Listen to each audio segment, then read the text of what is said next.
audience, my apologies for my very long absence. Well, not very long. I think it's pretty standard at this point. I was occupied with birthday plans for most of this week. I'm the big 2-1 now. 21 years old now. Yay, I guess. I haven't gotten shit-faced yet. Anyway, hold on one second. Let me notify a couple people. Yeah, shut up.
Okay, now I'm good.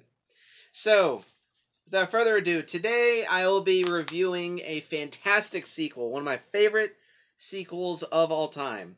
That actually just gave me an idea for a video. Okay, so yeah.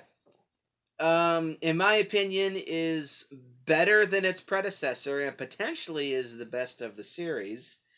Though it's not my favorite of the series, even though as much as I like this film. Today I will be reviewing 1989's Lethal Weapon 2. And yes, you heard me right. In my opinion, this movie is better than its predecessor. So, let's get into the plot with no fucking around. Oops, excuse me. Hang on.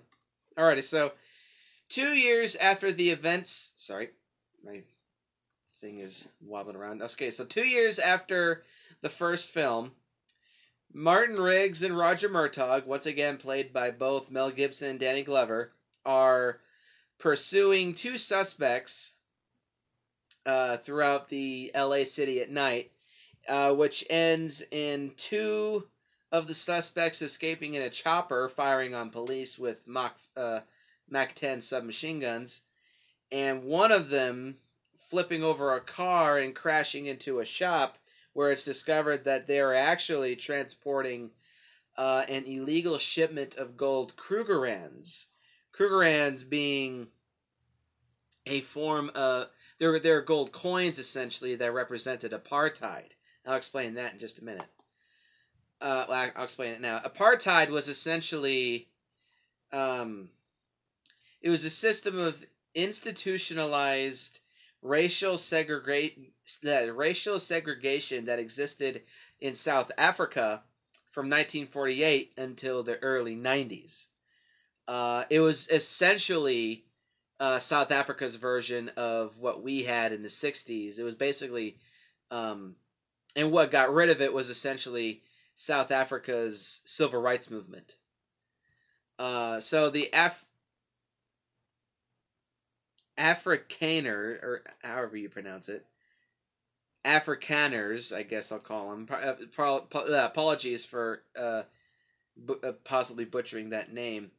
The Afrikaner apartheid government of South Africa orders Consul General Arjen Rudd, played by Jos Ackland, and his security agent Peter Vorstadt, played by Derek O'Connor, to warn both of the detectives off of the investigation, because apparently they're just getting too close, because what they were doing was apparently it was supposed to be a routine drug bust that turned into a car chase, helicopters, and machine guns.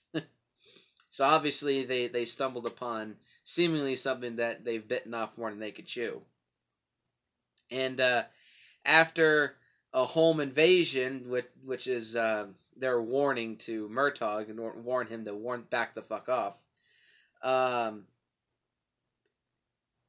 They're reassigned to protecting a federal witness, Leo Getz, played by Joe Pesci. Leo Getz is giant fucking pain in the ass, even though he's like yay big. It then, after a little bit, it becomes clear that both of these cases are related. And after an attempt on Leo from somebody trying to kill him, Riggs and Murtaugh learn of Leo Getz's past, which involved him laundering funds for vengeful drug smugglers, who are Arjen Rudd and Peter Vorsteg. We find this out later. Leo leads them to the gang, which is a house built on stilts in the hills of Los Angeles. And upon killing the assassin who tried to kill Leo at his hotel, which involved Surf's Up, him getting a surfboard to his face that flew off a car when he smashed into it in an ensuing car chase. They return to the house with stilts with backup, and they're confronted by Rudd and Vorsteg, who invokes his diplomatic immunity cards, also on behalf of his associates, quote unquote. And in case those who don't know, diplomatic immunity is essentially a form of legal immunity that ensures diplomatic agents are given safe passage, and they are pretty much unprosecutable. Meaning, even if you couldn't even give them to quote Rudd in Lethal Weapon 2, you couldn't even give them a parking ticket. They are completely immune. They are essentially above the law. Anything they do, as long as they have their diplomatic immunity cards insured, they can do pretty much anything and get away with it.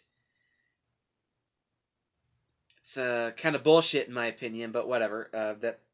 I'm pretty sure that kind of thing still is used nowadays. However, they still can be expelled, which I guess is the closest thing that they can have to having their power taken away from them. And though he is instructed by the captain of the precinct to leave the case alone, Riggs begins to harass and pester Rudd, and also as well as the South African consulate, and he also romances his secretary, Rika van den Haas, who's Dutch, played by Patsy. That's my stepmom's nickname, Patsy Kensit, who is a liberal-minded Afrikaner. I guess I'll just call it that. Apologize if I butcher that name. Who absolutely despises her boss, and as well as his racial philosophy. South Africans in apartheid at this time referred to blacks as Kafirs. I don't say that to be offensive. I'm just being informative. Kafir being a South African racial slur against blacks. And that word is thrown around quite a few times throughout this film. In fact, Riggs, a little later, is referred to as Kafir lover. Vorsteg is dispatched to kill all of the officers investigating them, while Murtaugh deduces that Rudd is trying to ship funds from his smuggling ring in the U.S. to Cape Town via the L.A. harbor. However, Murtaugh is attacked by two assassins inside his home, whom both of which he kills with a nail gun. Nailed them both, to quote Murtaugh. And Leo is abducted by two more of Rudd's associates in the ensuing fight. And after killing many of the investigating officers, Vorsteg seizes Riggs at Van den Haas's apartment after a really long-ass fuck session between Riggs and Rika, and also two helicopters being dispatched to blow the ever-living shit out of Riggs's trailer. He kills all the attackers and fights off the two choppers. and escapes his truck. However, his trailer is totally destroyed.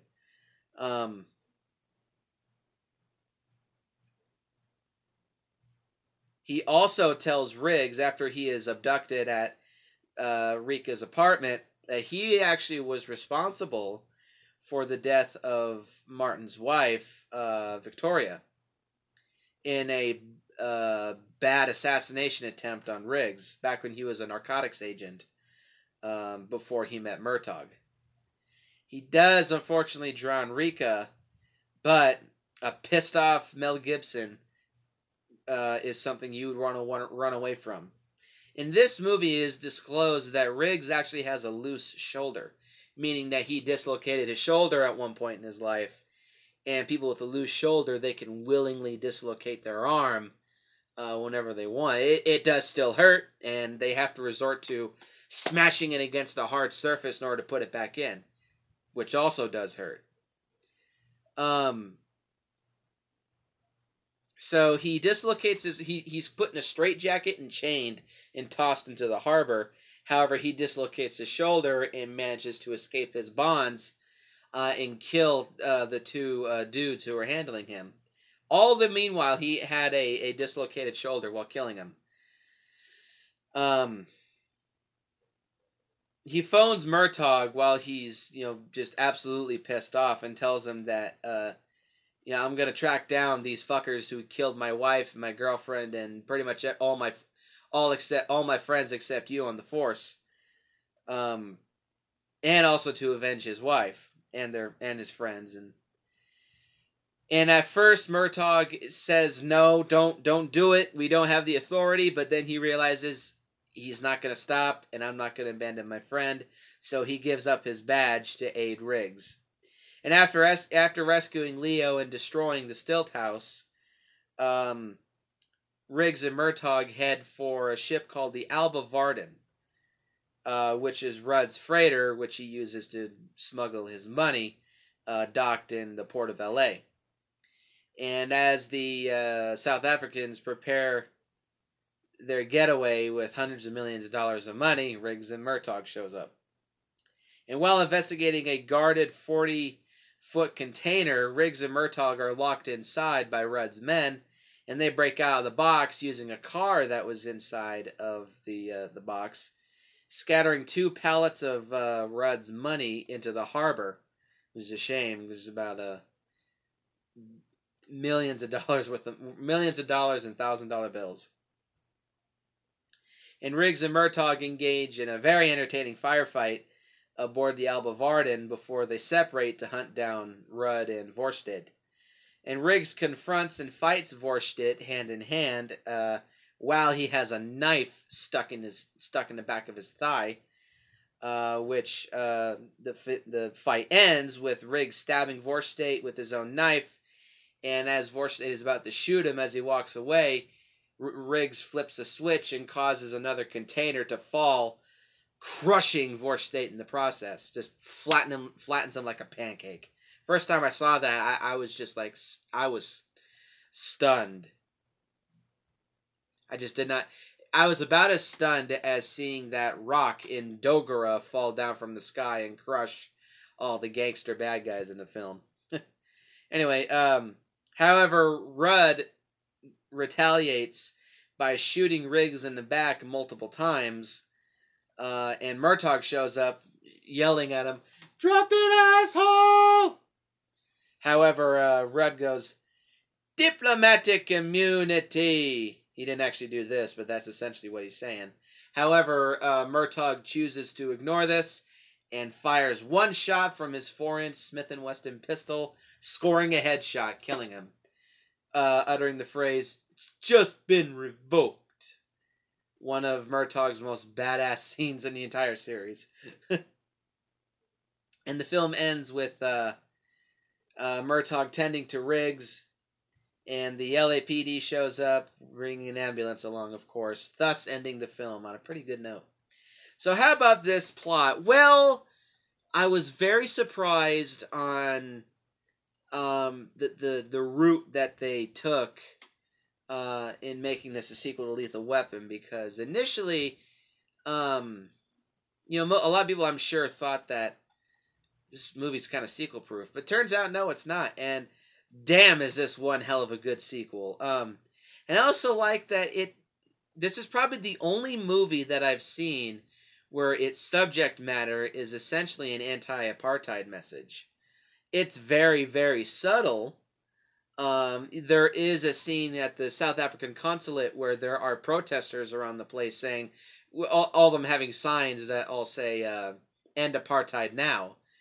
And I don't know if any of the filmmakers got into any sort of hot water for making apartheid the subject matter of this film. However, I kind of feel like no, they didn't, because this is a Lethal Weapon sequel. So we're at its. They're not really noticing that it's possibly an anti-apartheid film. They're just seeing it as a Lethal Weapon sequel, and they're just seeing it as an '80s action movie. But I really do like the fact that they how they handled the subject matter. It's not, they don't shove anti-apartheid messages in your face. I mean, it's not like Godzilla vs. Hedorah, that's for damn sure, where the stop pollution message is shoved in your face, shoved up your ass, and shoved down your throat. So much that just it almost gets in the way of it being an entertaining film. But again, I like how it's handled in this film, and overall, the film's continuity is excellent with the first film, and I like the progression and continuation of Riggs and Murtaugh's relationship. I'll get into that when I talk about I'll just talk about that now. Pro number one is that the characters in this film are great. Their chemistry in all the cast is much better in this film. Not saying that the first movie was bad, mind you. I just think they took everything that was good about the first movie and just expanded upon it in the sequel. Their chemistry between the cast is phenomenal. It's very natural. Like, these characters actually have spent like 10 plus years together on the force. Though granted, Riggs and Murtaugh have only been together 2 years. You can see that their friendship and their relationship is very, very, very strong and very solid in this movie. And they're just absolutely inseparable friends. And Riggs has a great relationship, not just with Murtaugh, but with Murtaugh's entire family, with Trish, his 3 kids, all that. Riggs is an essential part of... Murtaugh and his family are an essential part of Riggs's life, just as much as Riggs is an essential part of Murtaugh's family's life. It's great, and the chemistry that Riggs and Murtaugh have together is so good. They're inseparable friends. They're great partners. They're great detectives, and like it's coined in both in this movie by probably the movie's funniest scene is when there is a bomb. There's a bomb that's placed underneath Murtaugh's toilet while the Trish and the kids are staying out of the house after the home invasion scene. And one of the movie's funniest scenes is when Murtaugh says, "Call him back up, but don't use an open frequency. Don't make a big deal out of this." And then it cuts to the entire house swarming with paramedics, the bomb squad, firemen, ambulances. It's just this big hustle and bustle, and it's clearly a big deal being made out of it. And the police psychiatrist shows up and says, "Oh, I was wrong. Where there's one, there's the other." And it's also in the third film, which I'll get to that more when I talk about Lethal Weapon 3, but it said, all these two can do is cause chaos and mayhem. And Riggs says, "No, I'm chaos and he's mayhem. We're a double act." These two are absolutely inseparable, and they make an excellent, excellent duo. You cannot have Riggs without Murtaugh, but you also cannot have Murtaugh without Riggs. The chemistry between the characters through the entire cast is great. And also their relationship with Leo Getz is also great. And Joe Pesci does a great job as Leo Getz. He's annoying. He's a pain in the ass. He's a quick talker. He has a high-pitched voice. A lot of the joke, he's often at the butt of the end of almost every single joke in this film. He's got some great dialogue. Joe Pesci is just phenomenal as Leo Getz in this movie, and the chemistry that he has with Riggs and Murtaugh is great. He's clearly a pain in the ass. In fact, that's said in the third film. Yeah, he's a real pain in the ass with a lot of connections, said by Murtaugh. But they do grow to care for Leo by the end of the film, and they learn to get along with each other, which is great. So, but overall, the characters and the cast are absolutely fantastic. The next essentially a lot of the pros that I have with this movie, they're pretty much the same as the first. There's just two new ones. But the pacing, pro number 2, is the pacing overall is very good. The first act is very quickly paced. The third act is very quickly paced. The middle act, I actually like the middle act more than the opening and ending, because the middle act is slower pace. However, it's one of those explorative slow pacings. That's the best way I can describe it, is that they're exploring more about what the type of stuff that Riggs and Murtaugh deal with, how Riggs and Murtaugh operate together now that they're used to being partners and used to being friends with each other. And just in general, the second act of this movie is absolutely fantastically paced. It's a bit slow. It draws you in and it keeps its hooks in you, and you just watch the entire thing unfold. And it also melds with the third act beautifully. It's a slight bit of a tonal shift from the first act to the second act. However, it's forgivable. It's not bad per se, but it is noticeable. However, the third act goes into the third act beautifully, just like in the third film too. But overall, the pacing of this movie is very, very, very solid. Pro number 3 is the acting. I kind of already touched upon this, so I'll just talk about it for just a couple minutes. The acting overall is very, very solid. Mel Gibson has his performance as Riggs nailed down to a T in this film. And it's as good as it's going to be for the rest of the series. Danny Glover has his character of Murtaugh nailed down to a T. And it actually gets better in the third film. It gets only about like the first movie level good in the fourth film, which isn't a bad thing per se, but it's kind of just like a one step forward, one step backward type thing, but whatever. And as I said, Joe Pesci, he's really good as Leo Getz. Again, I think is a little bit. Actually, I think he's at his best in the fourth film, which is one of the best things I have to say about Lethal Weapon 4. But overall, the acting from the entire cast is really good. It's a little disappointing that Trish and the kids, Roger's wife and kids, they're not really in the film that much. They're only in the first 20 minutes or so. Then you don't see them again for the rest of the movie. But still, when they are on screen, we get that great family mood persona that we love, because we love seeing Riggs interact with Roger's family. Again, that's at its best in the third film, in my opinion, and it's also really good in the fourth film. But still, what we have in this movie is still really fun to watch. The great pro number 4 is that the soundtrack in this movie is utterly fantastic. It's a lot of the same music from. Actually, no, I think it's all the same music from the first movie, just with a few touches added here and there, but. Overall, the soundtrack, once again, it's absolutely fantastic. It fits the film to a T, just like it fit the first film to a T. I don't really have much to say about the soundtrack, other than it's great.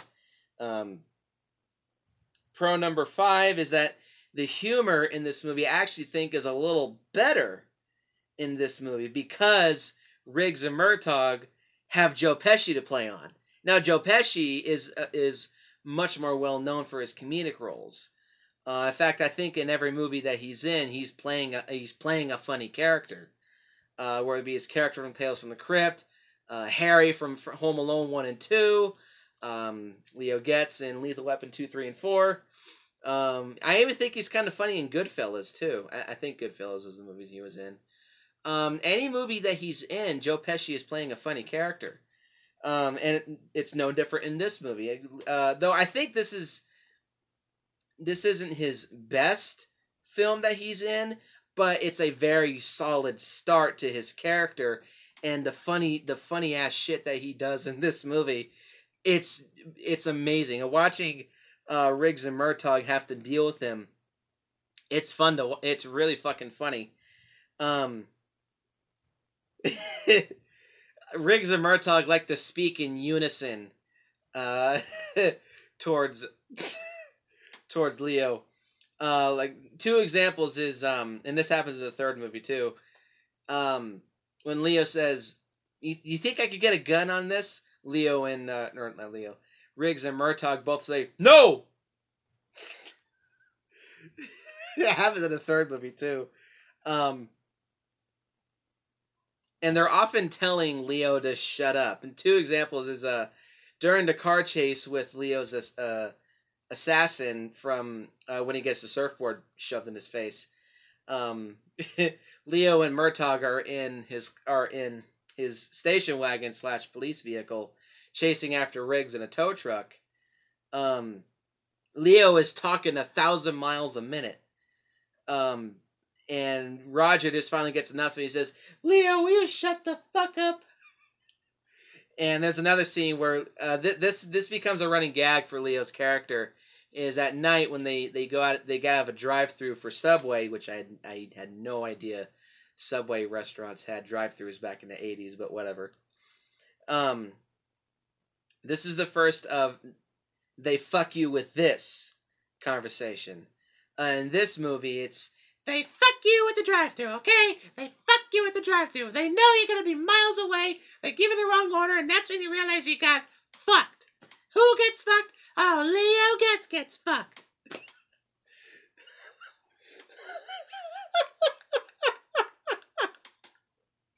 It's probably his funniest scene in the movie, and they cut off his conversation by Riggs and Murtaugh both screaming at him, "Shut up!"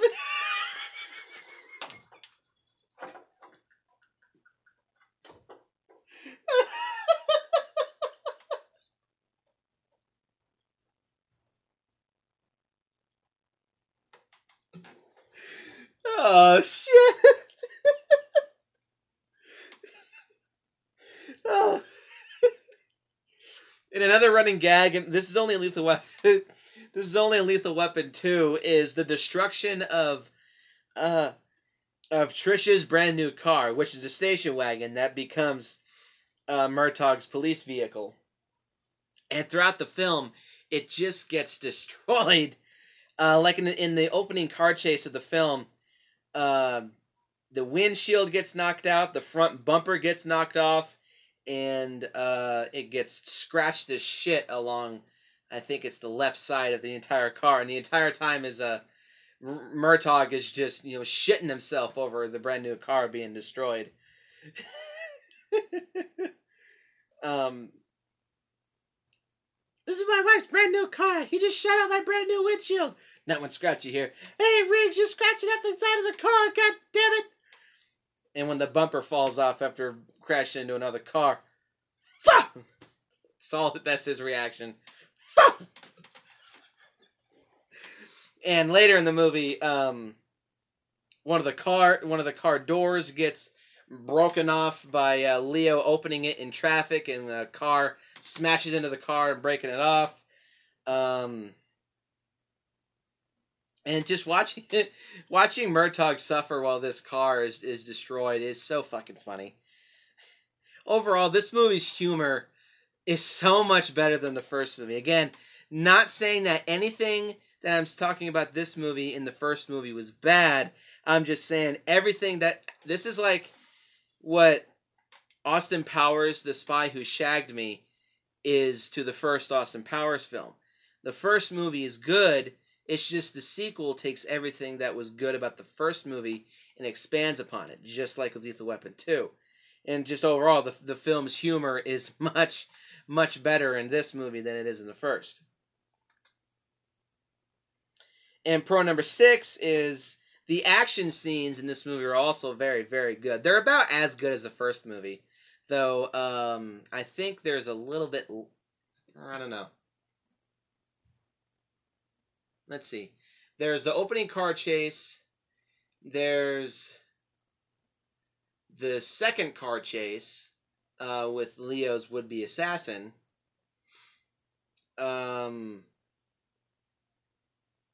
There's the destruction of Rudd's house, but which quickly leads into the ending gunfight on the Alba Varden. So there's 4, kind of 5 action scenes in this movie. They're all very well choreographed, very well edited. They're very exciting. They're very, very entertaining.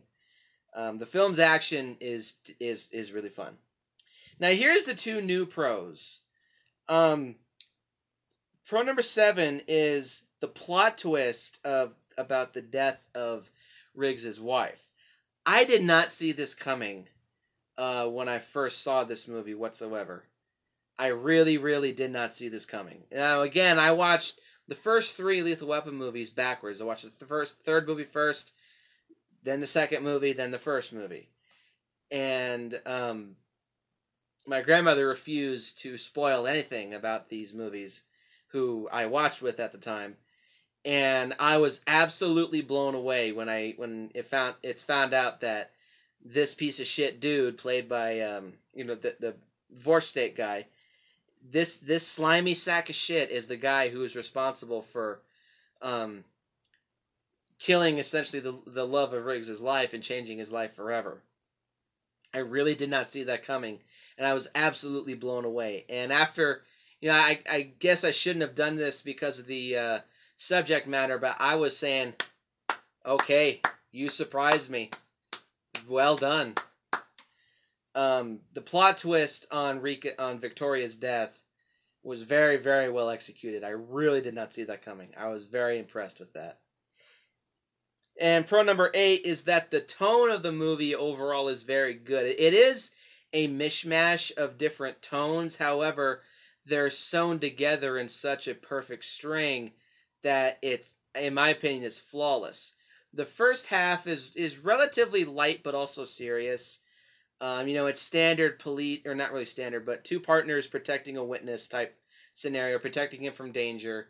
However, as the film's story progresses, it goes in all these twists and turns that you kind of don't see coming, that keep you on the edge of your seat. And also, probably when the film's tone is at its best is when the South African consulates are killing off all the police officers. It's actually kind of grim to see all that. You don't really see that many police officers get killed off in films.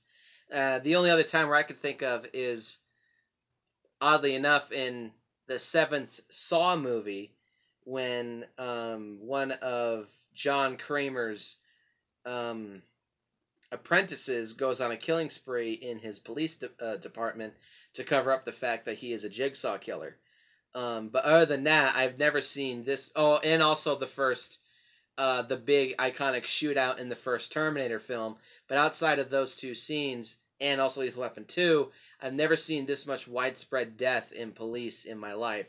And it's kind of grim, and it leaves you just kind of sitting back in stunned silence, thinking, God, the police are nothing in this movie. And then it shifts into much more serious and mature, into a much more serious and mature tone than the first 2 halves of the film, and it stays that way until the lighthearted happy ending. Overall, the tone of this movie is absolutely fantastic, and overall, this is a fantastic fucking film, and that's why when I have written down for cons, none. This is like an Undisputed 2 type scenario where it's a great, great, great film. It's not my favorite of the series, but it's a great sequel. Great characters, great action, great humor, great pacing, great soundtrack. Overall, this is a fantastic film and is a much better movie. Not saying the first movie was bad.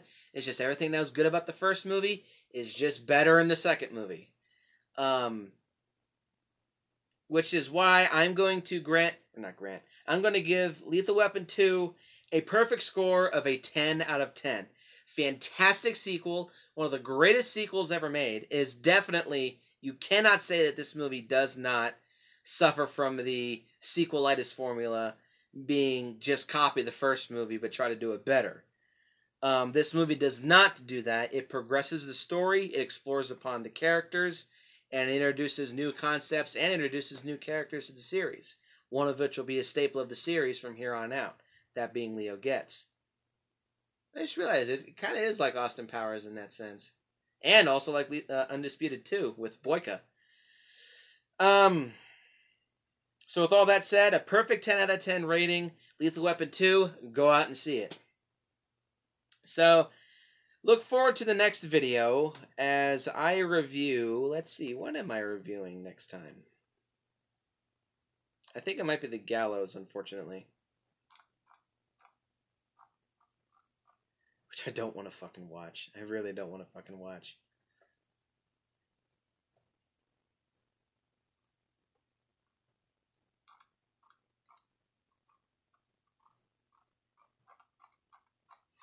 One second, guys.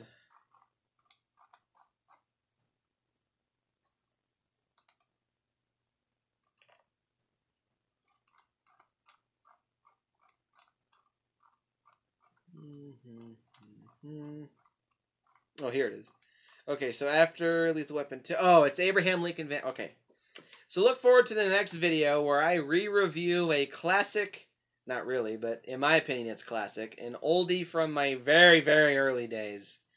Abraham Lincoln Vampire Hunter. Look forward to my re-review of that movie next time, which hopefully will be tomorrow. So push the comments down below. Let me know what you think. Hit the like button. Hit the subscribe button. Share this video with your friends. And as always, go outside and avenge your loved one's death when they're hunted down by a corrupt diplomatic bullshit facade. And I will see you guys in the next video. Turn off, damn it.